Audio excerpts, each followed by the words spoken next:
नमस्कार साथियों।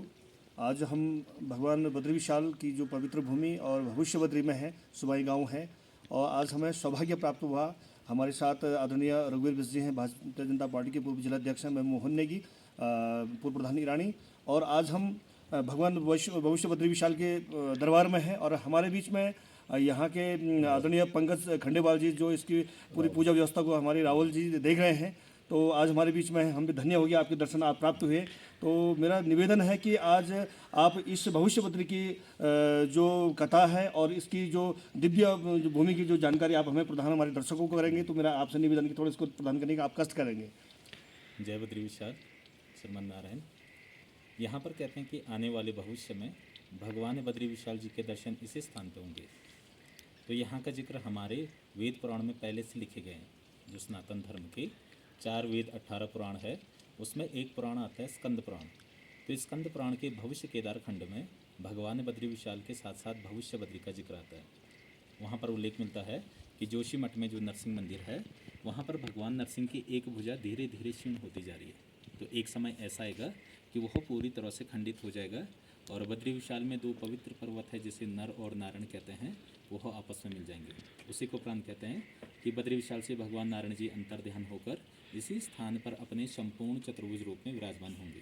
तो जैसे जैसे बद्री विशाल का समय पूर्ण होते जा रहा है और भविष्य बद्री का समय निकट आते जा रहा है, तो यहाँ पर जो भगवान का विग्रह है, भगवान के विग्रह में धीरे धीरे समय अनुसार परिवर्तन देखने को मिल रहा है, और भगवान गर्भ से ऊपर की ओर बढ़ रहे हैं, प्रत्यक्ष हो रहे हैं। तो यहाँ पर भगवान नारायण जी के साथ भगवान के साथ साथ आदिशेष, माता लक्ष्मी, गणेश जी, गरुड़ जी, और आने वाले भविष्य में पूरी बद्रीश पंचायत, जिसमें नारद जी, कुबेर जी, उद्धव जी इत्यादि जो भगवान के पार्षद होंगे, वह सभी एक समय पर इसी शिला पर उपस्थित रहेंगे। तो कहते हैं कि जैसे जैसे बद्री विशाल का समय पूर्ण होते जाएगा, या मनुष्यों द्वारा जैसे जैसे उस क्षेत्र को दूषित किया जाएगा, तो एक समय उपरांत भगवान अपने निज स्थान ब्रह्मकुंड में समाहित हो जाएंगे, और उसी को उपरांत भगवान की जो आगे की नित्य पूजा वो इसी स्थान से संपन्न होगा। मतलब आने वाले भविष्य में हमारे इस भविष्य बद्री धाम में ही भगवान नारायण जी के जो बद्रिकाश्रम है, वो इसी स्थान पर भगवान की सेवा होगी, और इसी स्थान से भगवान नारायण जी की जो मोक्षदायिनी भूमि कहते हैं, वो इसी स्थान पर भगवान के हर भक्तों को इसी स्थान से प्राप्ति होगी। एक छोटा सा प्रश्न और है कि हम दर्शकों को भी बताना चाहेंगे, क्या ये यहाँ के कपाट साल भर खुले रहते हैं या कुछ समय के लिए भी भगवान उसमें रहते हैं?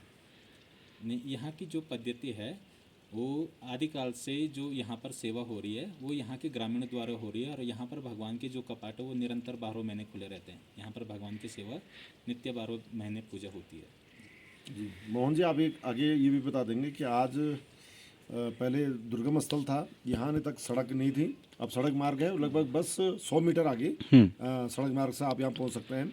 जोशी ज्योतिर्मठ जो हमारा है पवित्र स्थान, वहाँ से तपोवन है, तो उनमें गर्म कुंड पानी का है, वहाँ से स्नान करने के उपरांत जो है आप यहाँ इस दिव्य स्थल तक जो है अपने वाहनों से पहुँच सकते हैं। मात्र 100 मीटर है यहाँ पे सामने, 100 मीटर से आप यहाँ पैदल चल कर यहाँ पहुँच सकते हैं। धन्यवाद। जय नारायण।